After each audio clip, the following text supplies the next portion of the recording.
आपल्या काश्मीरमध्ये अतिरेकी घुसून आपल्या भारतीयांना 27-28 भारतीयांना बेछूट गोळीबार करून जे त्यांची निर्गुण हत्या करण्यात आली, ह्या गोष्टीचा आम्ही तीव्र शब्दात, अत्यंत तीव्र शब्दात निषेध करतोय।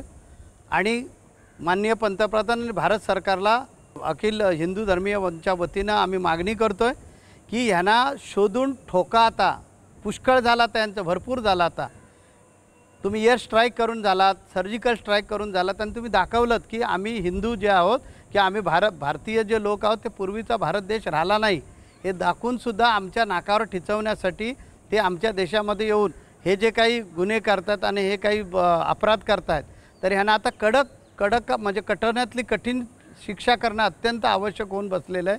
आदरणीय पंतप्रधान नरेंद्र मोदीजींनी बिहारच्या आपल्या एका भाषणामध्ये सांगितलं होतं, हल्लीच सांगितलेलं आहे की अतिरेक्यांना आम्ही मातीत गाडून टाकू।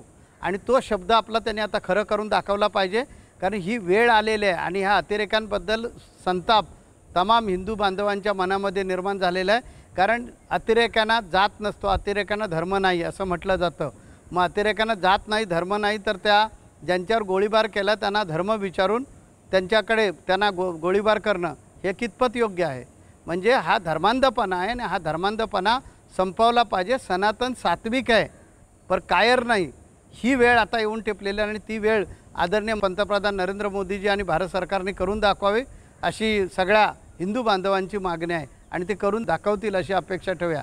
नाहीतर फक्त घोषणा होतील, उपयोग काहीच होणार नाही। याच्या पुढची भारत देशाची जी परिस्थिती आहे ती अत्यंत बिकट होऊन जाईल, कारण ह्या अतिरेक्यांचं आता धैर्य वाढलेलं, पाकिस्तानमध्ये धमक्या, गिदड धमकी ज्याला म्हणतात तशा प्रकारच्या धमक्या येऊ लागलेल्या आहेत। म्हणजे चूक त्यांनी करायची आणि आम्हालाच परत धमकी द्यायची, तर ही धमकी किती महागात पडू शकते हे मोदीजींनी दाखवावं अशी तमाम हिंदू बांधवांची मागणी आहे।